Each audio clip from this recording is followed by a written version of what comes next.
Welcome, everybody. Welcome to the new book, new chat, launched by the Bangalore Business Literature Festival. This is the fifth edition. Uh, I'm really happy to have authors Sundeep Khanna and Varun Sood, and of course, my friend K Giriprakash, who's a chief of bureau at Hindu BusinessLine, and he's an author of a very popular book, the Mallya Story, the Vijay Mallya Story, which has now been going to be done as a web series for the big billion startup by Netflix. So congratulations, Giri, about that. Thank you. Thanks. Yeah. So my job is nearly done. Giri will take over from here and run the show.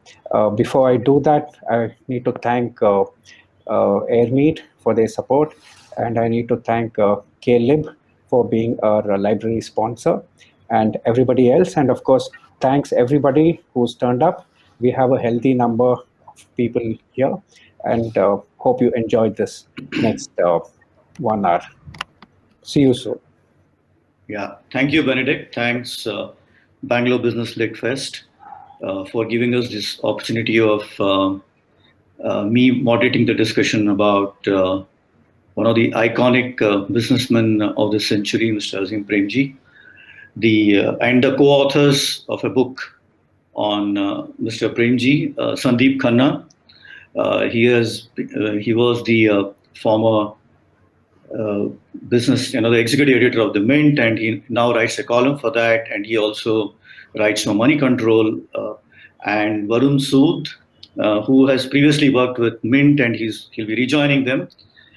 So thank you, Sandeep and Varun, for taking time off to discuss the book. First of all, I would like to congratulate you. I understand it's turned out to be a bestseller. And this was released at a time when the pandemic was at its peak.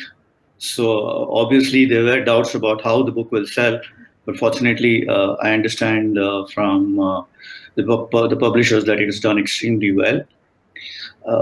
Let me begin by asking Sandeep, and Varun could join later along with him, about on a broader scale, how was the experience about writing this book, considering the fact that perhaps this is the first book written on Azim Premji by independent authors who have, not been part of the organization.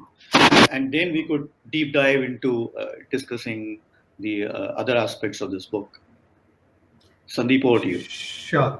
Thanks so much, Giri. Thanks for that very generous kind of welcome. Yeah, the book's done well, and the question that you asked basically about the experience of writing the book.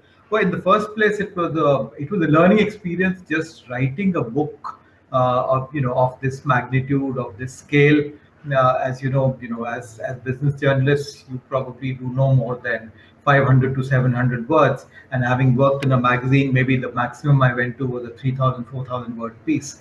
But here was this 70,000 word tome that we had to put together virtually from scratch, because there wasn't much material available on the man. He is, as you mentioned, he's an icon of our corporate sector.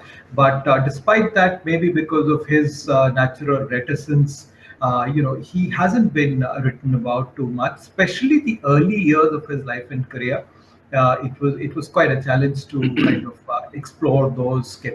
We were lucky; we met a few people who had been with him at that point of time. But the real challenge was to find some basic material on the man, and then put it together into a structure which didn't kind of read like a hagiography. It's very difficult to lose yourself over a man of such esteem, because there is very little that he seems to have done wrong over a 50-year career. There are business mistakes, there are errors, and we honestly try to represent them. But given that his personal life, his sense of ethics, and also his frugal lifestyle, it didn't lend itself to a bestseller of the kind that you've done, for instance, on Vijay Mallya, which must have been a lot easier in that sense because there was so much always to write about. But yeah, it was a great learning experience, both in terms of how to put together a biography of this kind, and also to write, how to write about a man who it's very easy to fall in love with. Yeah, Varun, would you like to add to Nothing, that? nothing, Giri, but thank you for a very generous introduction. I guess Sandeep's just summed it up. Thank you. What I actually liked about reading about the book is I'm going to compare it with, say, a James Hadley Chase novel. It was an absolute page turner. I mean, you sit with the book, and within 3 hours, you're out with that. So, first of all, it's a non-fiction book, and the challenge is that apart from whatever that you have done in putting together that book, the writing part of it, how did that happen? What kind of challenge did you face? And to a certain, yeah, to an extent, being journalist for several years now, you do have the ability to structure your the article and all that. But writing, say, around 50, 80,000 kind of words, how did that happen? Uh, yeah, let me take a stab at that, Sandeep. Sure, sure, please. Giri, I Yeah. was fortunate to have somebody like Sundeep Khanna, and not being modest at all, I can't really put together a sentence to save my life. But with Sandeep, I think both of us had it very beautifully placed that because of me being in Bangalore and Sandeep being in Delhi and a lot of people being based out of South India, I would be focused more on the reporting aspect. And Sandeep was able to just, you see, over an overnight or just in 2 or 3 days, just put together the entire, right from the ideation to how the chapters have to be structured. The writing part, I would like to believe much of the work was done by Sandeep. And it was no different than when I read your book on the Malia, if I can just bring it in. I mean, it was no, I'm sure you must have also realized it somewhere that after all, it's all about the story and words will flow in, or perhaps it's not really that much of a challenge. But I'll leave it to Sandeep now. Sandeep, anything to say? Yeah, sure. I mean, Girit, Varun is as usual being modest, but that part really we were able to divide the work because there were two of us. So a lot of the reporting in the book, to be honest, was done by Varun. He is the one who traveled all the way to Amal Nair, where the original factory was, and across the country. I did a couple of trips also. We traveled fairly extensively to try and meet lots of people, and the challenge in books like this, and you probably know that as well as anybody else, is that you actually put together about double the size of the book, and then it really becomes which of the stories you leave out, which of the material, and it's much against your own this thing because you get quite close to the book, quite close to the research that you've got, and there were vast tracts of the book where we had to take this very hard call, saying that yeah, this is a great story. This is a fascinating story. But listen, there's only so much that we can put into a book. And at all points of time, we were aware of the fact that this was a biography. It was an unauthorized biography, and we had to tell a story at the end of it. It couldn't just be string together lots of research. So once we had the material, I think the writing part came quite naturally. It came quite comfortably, yeah. So that's how it was. You talked about unauthorized biography. I have also written one. So, Of course. but I assume the only difference was that Azim, Mr. Premji did not, he allowed others especially those who have worked with him and those who were working with him at that time, to go ahead and contribute to the book in terms of interviews and all that. I didn't have that kind of freedom to do it. But at the same time, what I found out about the book was that, um, you're not, it's very easy if you write a book on Mr. Azim Premji to be extremely be in awe of him, right?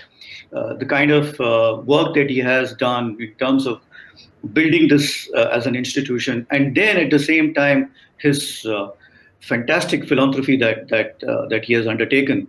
especially in education.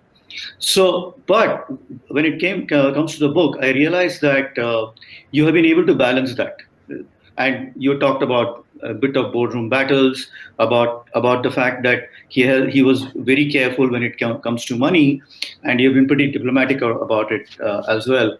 Uh, while writing this kind of a book, while a whole lot of people actually acknowledge the fact that quite a few have contributed to it, and you are actually very thankful to them.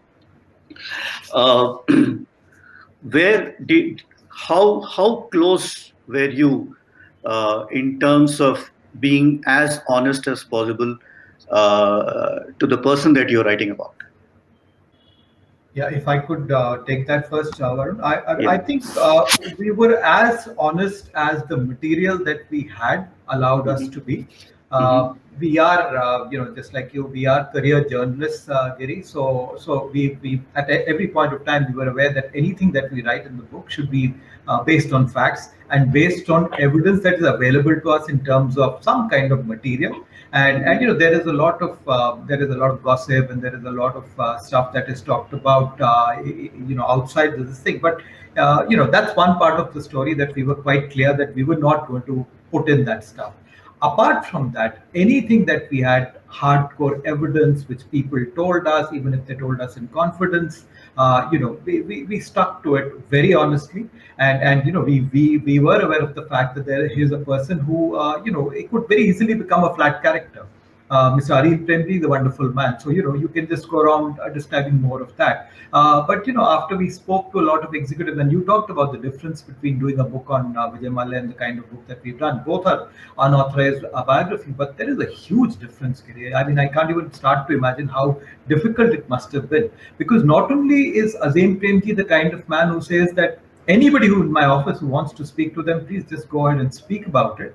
But also, all his senior executives felt very comfortable discussing his failings with us and telling us, this is where we think as a company we slipped up, and this is where, and I tried to tell Mr. Premji, and this was his response, and we put some of that in the book. So just to cut the long answer short, I think we've been very honest with the material that we had on hand. Varun, would you agree with that? Absolutely. And just in one line, if I can sum up, Giri, credit to the Wipro employees. I believe that is where, somewhere, whatever little great culture of that company is, of a great organization, almost all of the people who we met, they were absolutely candid and honest. There was absolutely no effort to either dress up a particular incident. It was very honestly told to us, and that's why it never really became a hagiography. So credit to all the people, and we were just lucky. I would like to believe. Giri, thank you. Uh, Before I deep dive into the book, I would like to sort of try to understand the kind of feedback that you received after having written the book and after it got published, and then I'll a bit go back into a few of the chapters. How was it? Obviously, I would like to know. The reason why I asked you about this being honest is because I realized that one way to look at it is there are employees, there are top executives who will say a lot of nice things about a man, and the other aspect is those who have gone away from the company will not say anything bad about the man as well. And therein lies, somewhere lies the truth, right? Where in the sense, how do you see that? What is it that actually is the truth, and what is it that something that is full of adjectives? So that Giri, was I was trying to yeah. understand. How did you go about it? And I do know it's an author speaking to other authors, so it might look a bit technical in nature, but I still would want to get your views on it. Giri, before they answer, can I just request you to announce that the audience can ask questions? So, I mean, there is a chat uh, section there. They can post Mhm. their questions and pick it up as you go. So we don't have Oh, to, okay, okay, yeah, okay, okay, yeah, okay, we don't have to wait till the end for a Q&A session. So okay. pick up as it goes. I think we are nearly halfway through now. So Yeah, you yeah, can yeah, pick yeah. up and then make it more audience centric as well. Yeah. Sure, sure, sure, Thank you. sure. Yeah. Yeah, Giri, I would say that while Azim Premji as a person, as a personality, is fairly awe-inspiring, but as a human being, I don't think he goes around or at any stage in his career went wrong trying to either inspire that awe. I mean, he didn't ever set around to doing that. So, in a sense, it was very unusual. We met people who'd worked with him 40, 45 years ago, and we met people who are still working with him. And they were fairly uninhibited in sharing their opinions about him and sharing stories about him, some of which were not particularly flattering towards him. I mean, some of the chapters in the book which deal with Wipro, what we call the lost decade in terms of their business, the bulk of the data actually came from senior executives who've been with the company or who have left the company, and many of them, you've read the book closely and you were kind enough to review it. We've quoted in the book, so it wasn't as if they were not willing to go on record. I mean, I'd cite, for instance, someone like Mr. Ashok Soota of Happiest Minds, who worked very closely with Mr. Premji, and he was extremely honest about the fact that the man had been an inspiration for him in the two ventures that he started after that, but also where he thought that Wipro as a company had slipped up. Mm-hmm. Would you like to add, Varun? Nothing, Giri. Thank you. Okay, the most interesting chapter that I found in the book was about Mr. Paranjpe and Mr. Vaswani. That must have been quite a challenge to write. I've tracked that part of Wipro as well, and there were a lot of in terms of media talking about it, and they coming out of the organization, stuff like that. I want you to run us through this entire chapter in terms of how did you put it together, because this is perhaps one of the most interesting chapters of that book, and people would like to know more about it as well. Varun, this is all yours. Quite honestly, Giri, the tricky bit of this chapter was, or rather of this episode, because I believe you were there in journalism. I was in Bombay, Sundeep was in Delhi. You would know more than anyone else in this room that when you go back in a certain period of time, it's very difficult to really realize or come to a conclusion who exactly was at fault. Was it the promoter of the company who fired them, or was it the outgoing CEOs who, because of their incompetence, had to go? And the whole way it was structured. But luckily, again, we had both sides of view. And most importantly, it was like every day we were getting some new information. So it wasn't really that on day one, when we started working on this chapter, we knew the story. And actually, that was the approach which we kept in the book, to have a kind of an open mind, not go by whatever has been written, that whether Mr. Premji really fired the two joint CEOs or whether the joint CEOs left and felt betrayed. As we moved around with the chapter, I won't say every day, that's an exaggeration, but every 1 week or 2 weeks, we got a new kind of an information. And to top it all, and there again, it shows the unique bit of a promoter, that towards the end, even though Mr. Premji had asked the CEOs to go, he realized he had made a mistake in the way the whole narrative was told. And very sweetly, he had written an email apologizing as much to both the CEOs, that the way it was done, probably it could have been handled a little better. So the chapter, thank you for saying that you liked it so much. But as we are saying, it just underscores the whole approach which we adopted in the book, not to have any preconceived notions and just go. And there's no shortcut to, original reporting and research. Just go out, meet people, listen to their stories, and above all, don't rush to a conclusion. So in that chapter, we still have maintained that we don't know why the joint CEOs were fired, because nobody really knows. Everyone has their viewpoint. And since Mr. Premji never spoke with us, we really didn't jump to any conclusion. Sundeep, anything you want to add? Yeah, just about the only thing that I can agree is that one of the things we try to do. I mean, just to sum up the chapter in case someone on in the audience hasn't read the book or isn't aware of what happened. So there was a joint CEO model that was put in place by Mr. Premji himself. Against the wish, not against wishes, but against advice from a lot of people saying joint CEO doesn't really work. It's a very tricky kind of a thing. However, for whatever reason, he put that in place, and then over a period of the next couple of years, for whatever reason, again he decided that this model wasn't working.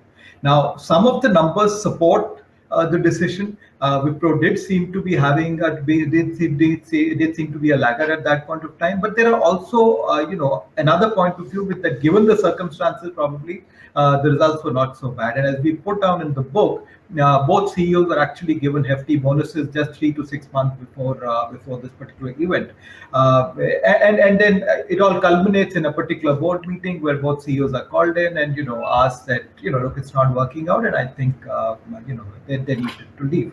I believe that it's one of the less flattering episodes about Mr. Premji's life, and something that, as Varun said, that he acknowledged when he wrote a mail to both of them saying that it could have been handled better, because obviously both of them felt that even if the decision had been taken, it could have been at that level handled in a different manner.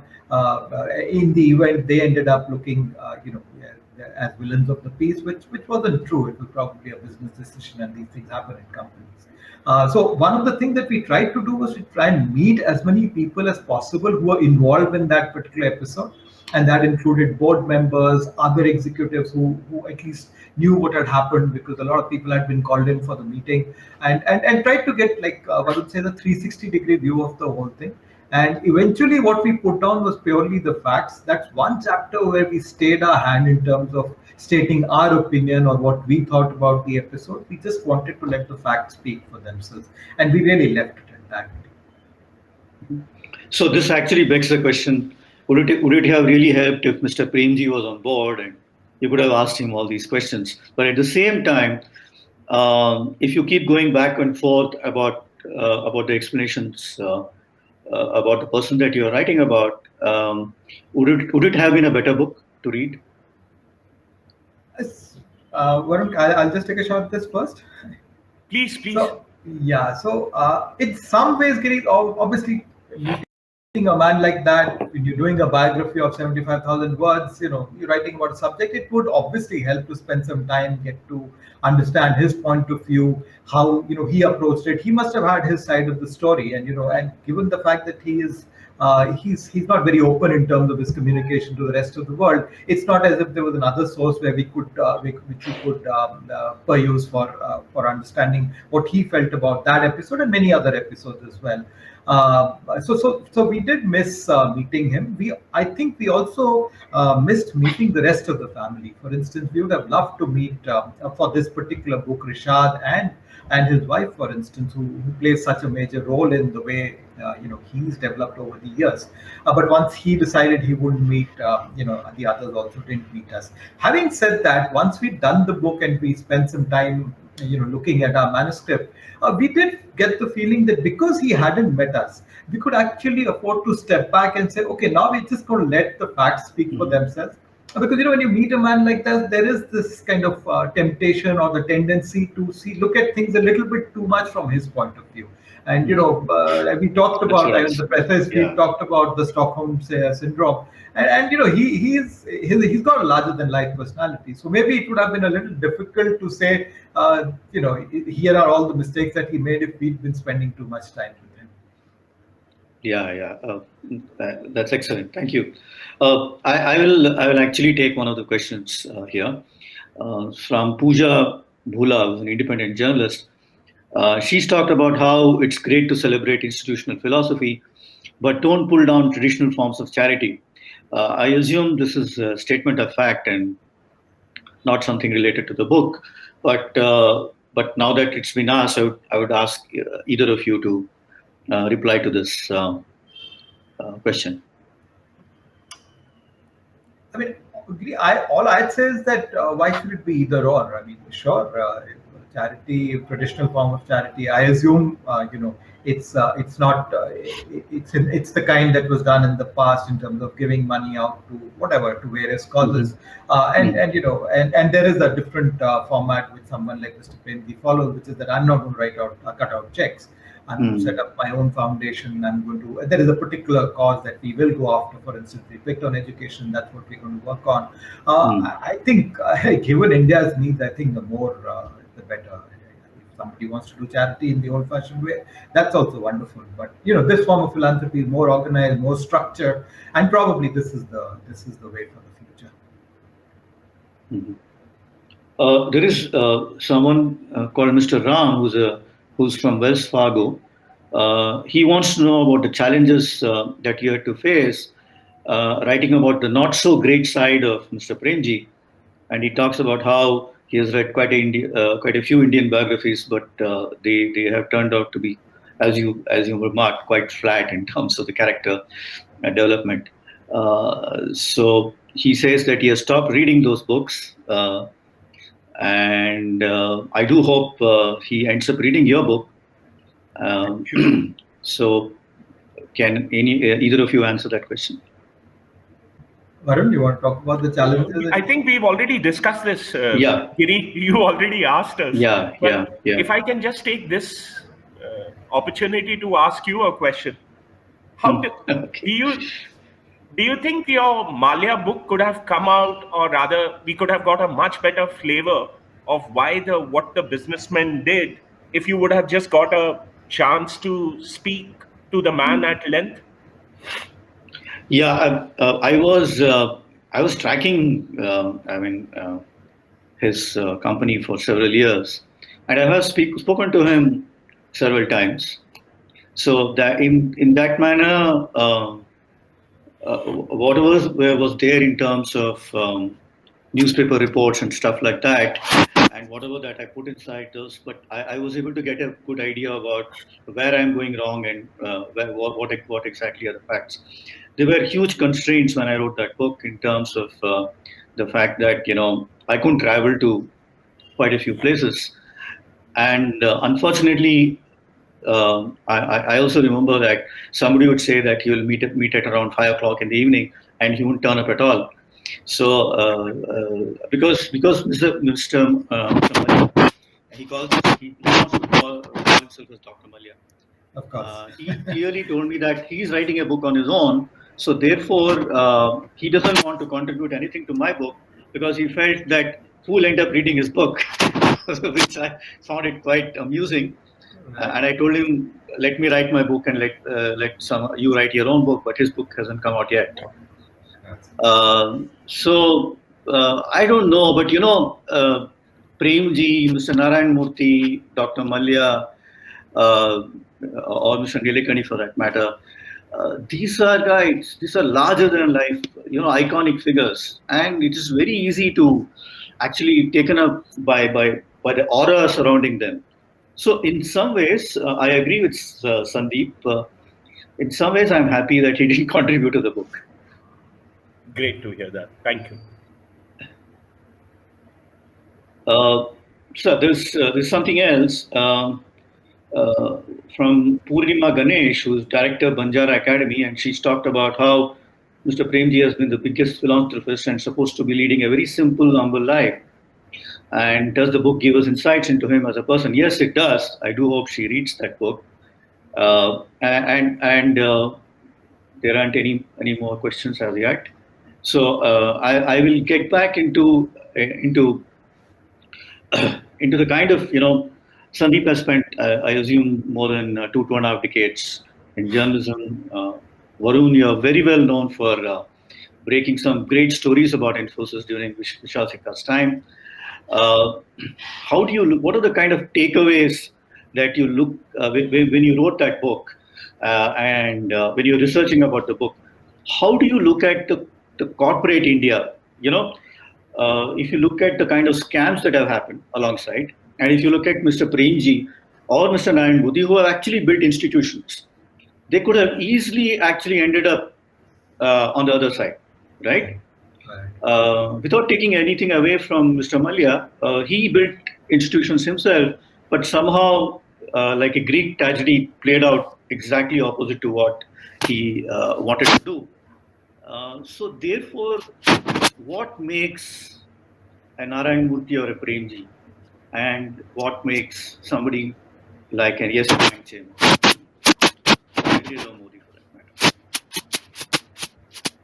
matter? Girif, I've been writing about I've been writing about the IT industry, about Indian business for close on to 30 years now. And I started my career as a journalist at a time when companies like Infosys and Wipro and HCL were really fledgling, outfits, very small. I remember writing about them when they had a turnover of less than a crore, when the turnover was still in lakhs. And I just say that as a background to tell you that, I've seen these companies evolve over the last 35, 40 years.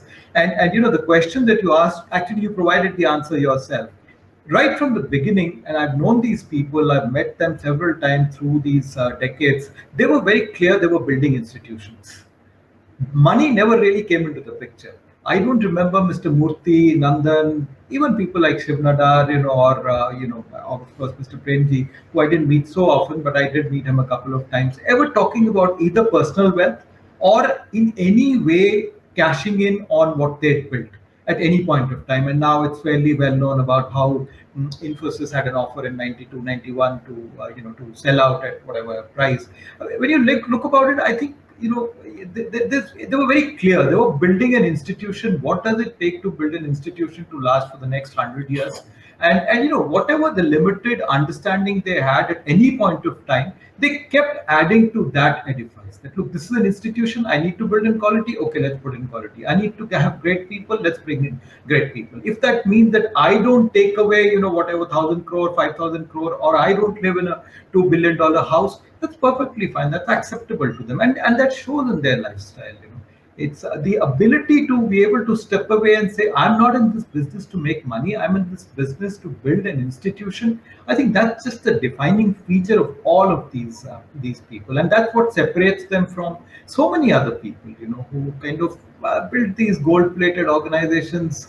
While on one side they were pulling out money, we know what, whether it was ILFS, whether it was, lots of scam-ridden corporations today, and we can see where they've gone.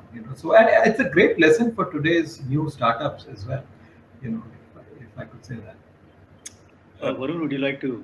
Giri, if I can just add, it's been a little, at least for me personally, it's been a little disappointing. And disappointing why? Because many of the old age or many of the companies outside of Bangalore probably haven't really learned what Sundeep just explained, what the IT sector's greatest contribution to corporate India was. Building institutions transparently and following the business ethically. Much of rest of corporate India, if we look around, hasn't learned it. But even more disappointing is that some of the new age startups which have come, and it's not as if the new age startups have just come over the last 4 or 5 years. They've been in the business for more than a decade.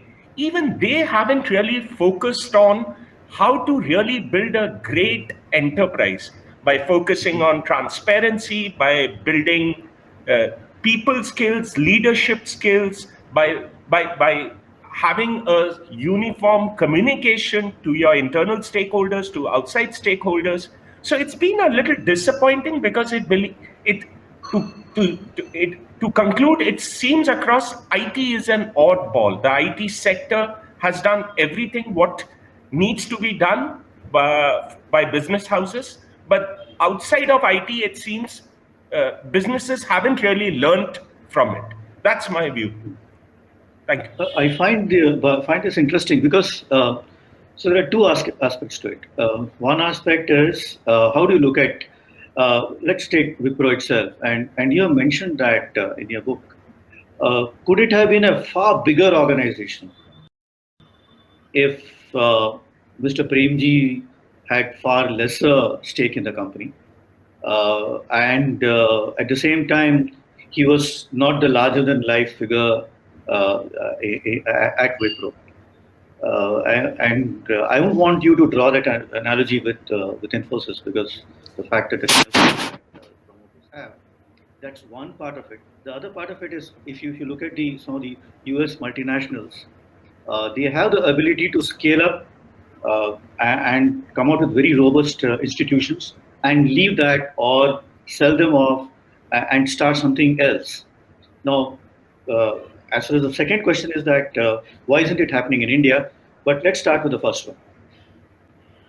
Yeah, so we've addressed that in the book. There's an entire chapter on what Wipro could have been had certain certain things being different, and possibly it would be fair to say that had Mr. Premji stepped down earlier, had he not been in a sense looking over the shoulder of a lot of his CEOs, maybe they would have had the independence to take bolder decisions, to take decisions which would have allowed the company to grow faster.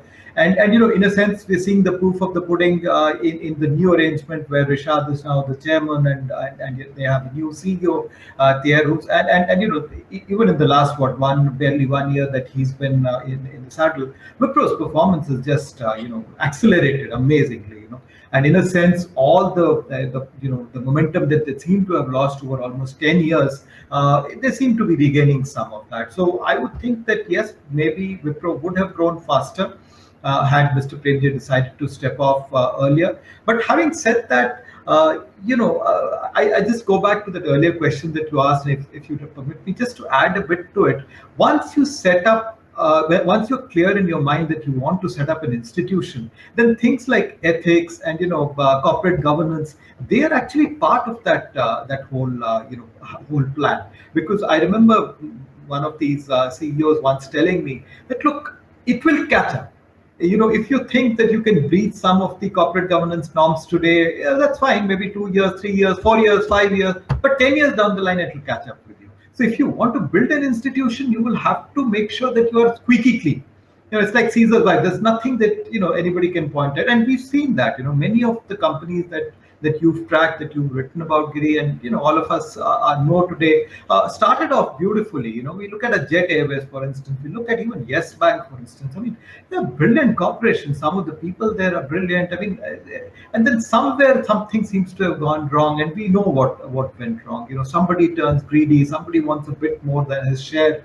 And look at the consequences. I mean, that's the thing. So I believe that while Mr. Premji stepping off earlier might have allowed the company to grow, but I also believe that given that it's the turn of the century when most of these IT companies start their process of growing into and scaling up, maybe he needed to be there for 10, 15 years to build the kind of institution that Wipro is today.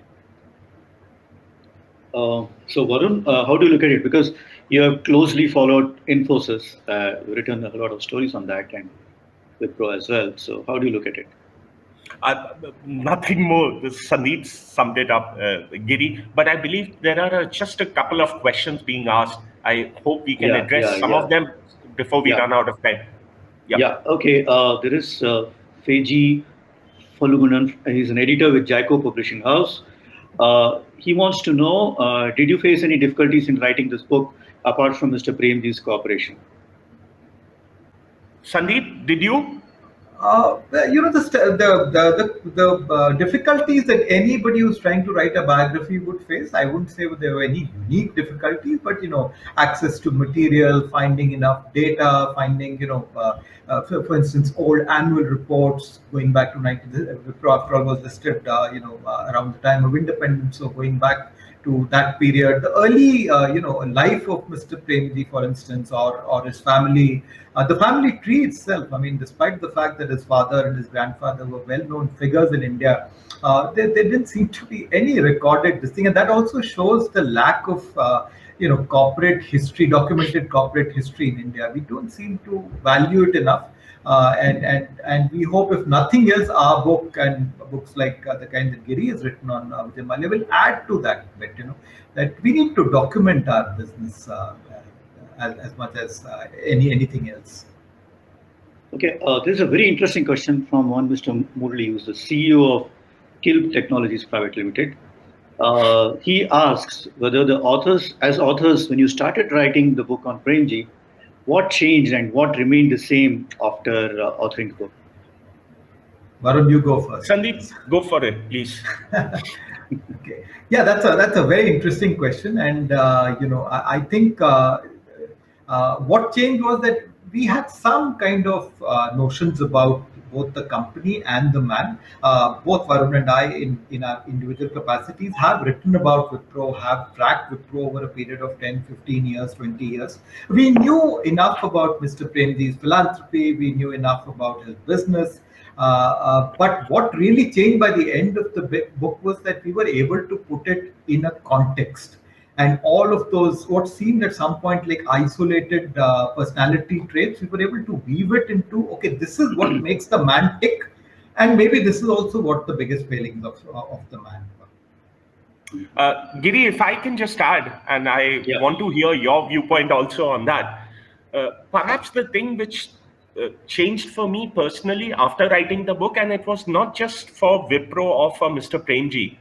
I believe every journalist at some point of his time should write a book, because you tend to develop a deep sense of appreciation for how businessmen build their businesses.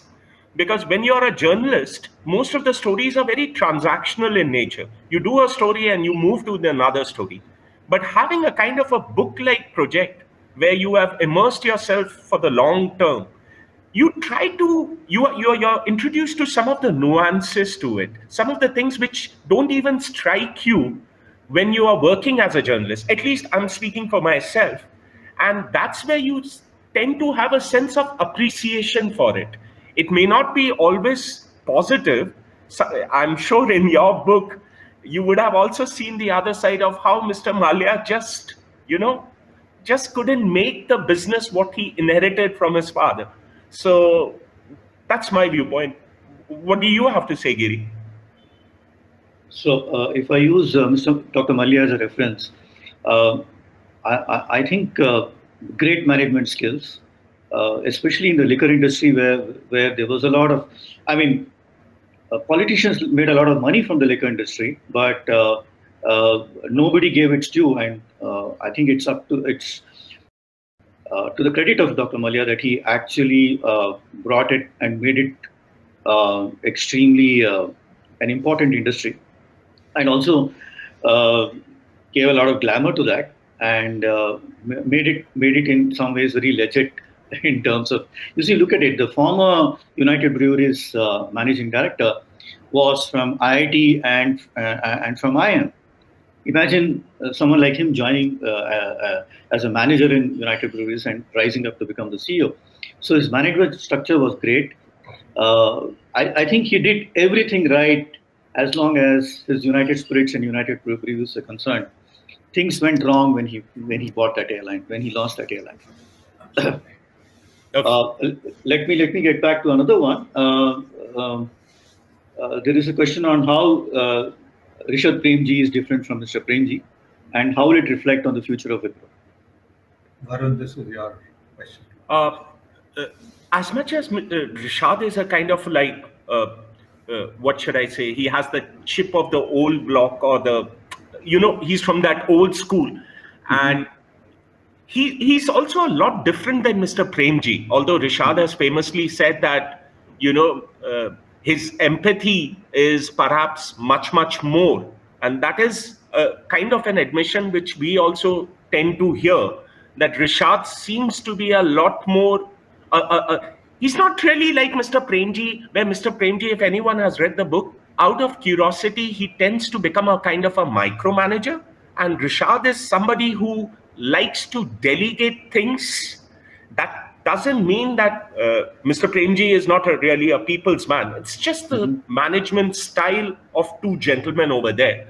Uh, Mhm. Rishad is also not that much of a. I don't know how to put it in words. Mr. Premji was a workaholic. I mean, he used to come back at night, 11 o'clock, 12 o'clock, and he still immersed himself in the uh, filings and the business. Maybe that point of time when Wipro was there, that was what was needed. But Rishad also realizes that there needs to be a clear work-life balance. And that's what he tries to advocate, at least in the company also, that unless there is an absolutely necessary call which needs to be made, please don't disturb people on weekends. Now, this is unheard of under Mr. Premji's regime, even as late as 2018 or 2019, I would like to believe. So there are some of these nuances. Rishad appreciates and understands technology a lot more naturally than somebody like, say, Mr. Premji. Not that Mr. Premji didn't know Mr. Premji, obviously, but he needed a lot more. He himself made himself to read through all the documents, listen to people. Uh, More importantly, I would like to believe Rishad again, and I don't know much about him. I've just met him a couple of times. Mr. Premji was all gut when it comes to decision making, all hunch. Rishad is a little bit where he would also look at the data as much as he would go by his own hunch. So I hope that answers some of the just the managerial. Pretty good actually. I have another question from Mangal D. Karnad, who's a co-founder of Fable Square Business.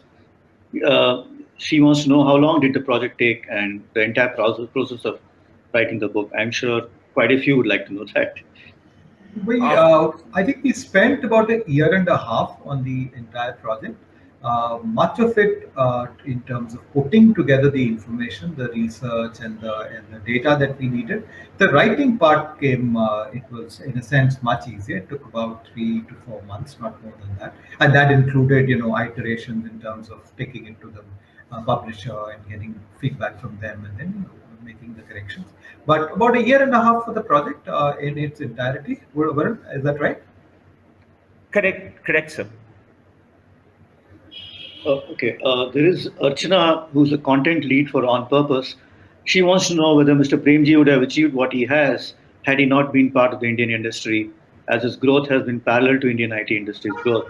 I would like to take up that question myself. Yeah, please. Put him anywhere, he would have built an institution, not just about IT. No, and Giri, you're so right about that because, sorry to interrupt, but remember that he didn't just build an IT business. There is an almost $2 billion business in terms of consumer goods, in terms of engineering, which he's built almost alongside.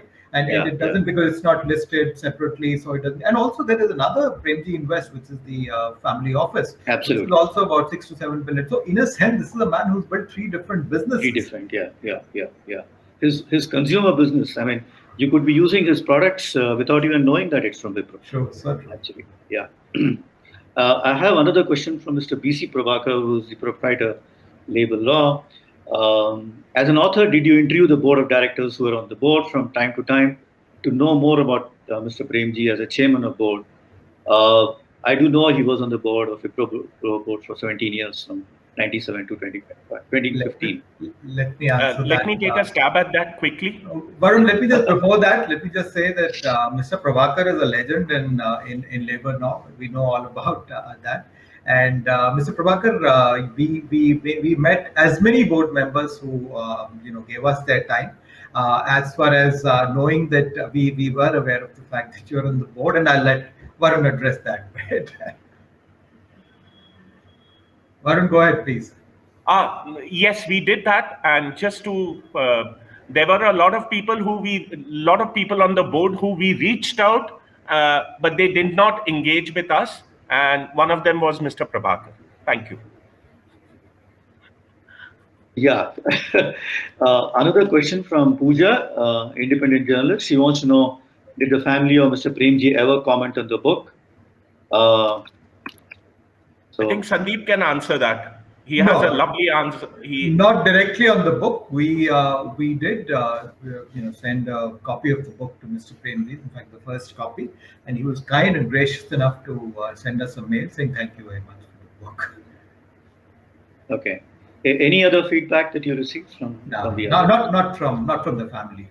But from others, I mean, there were anything which were slightly different from the rest? How did you?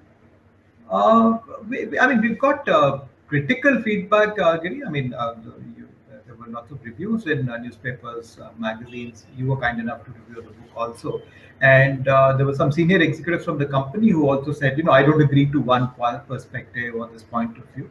But luckily, there were no, nobody disagreed with any factual bits in the information or data that we talked about.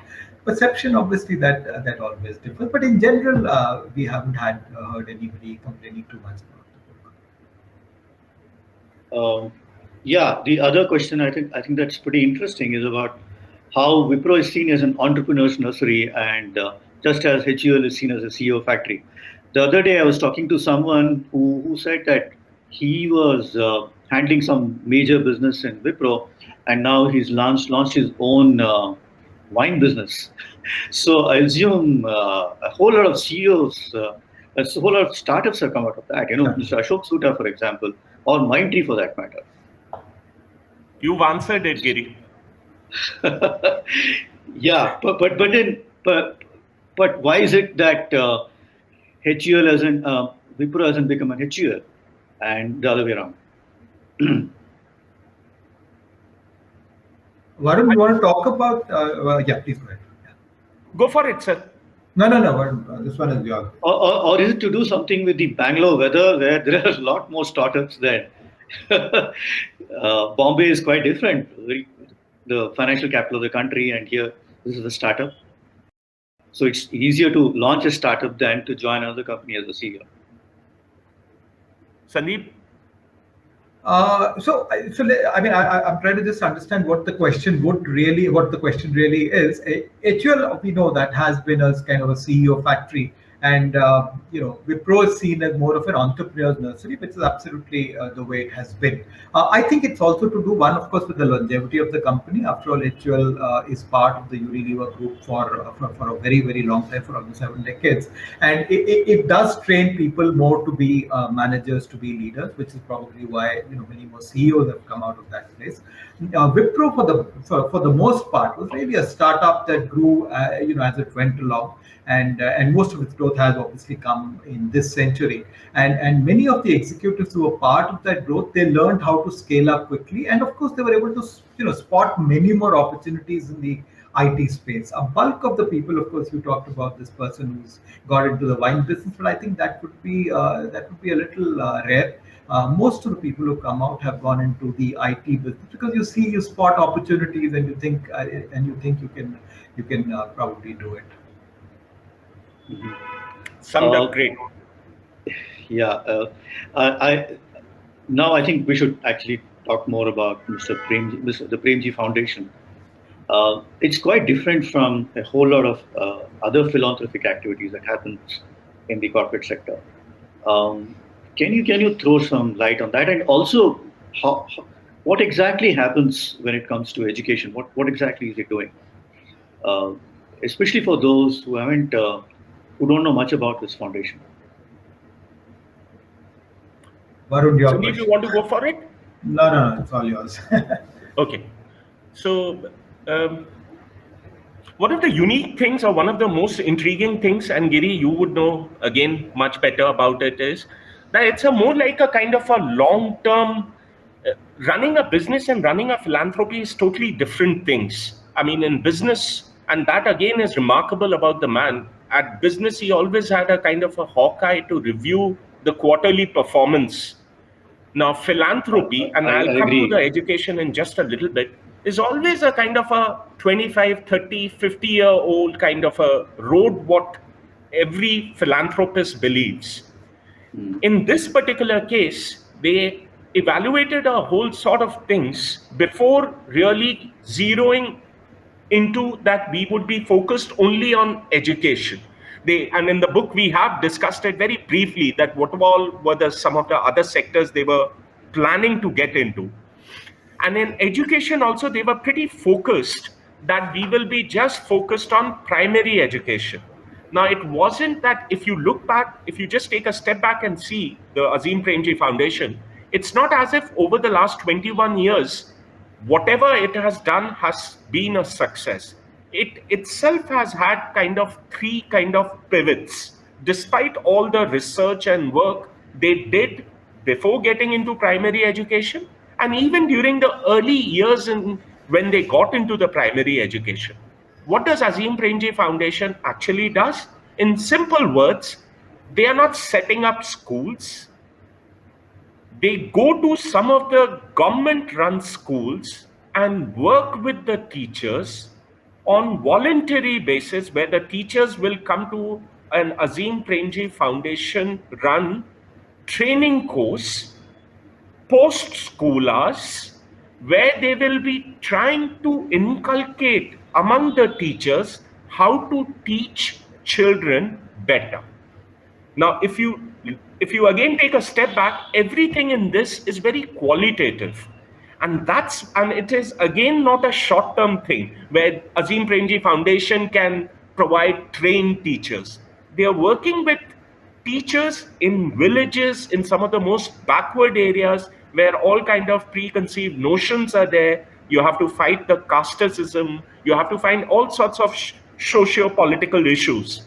And there, all these 1600, 1800 resource people of Azim Premji Foundation tirelessly and are working with some of these teachers so that they can have a much better way.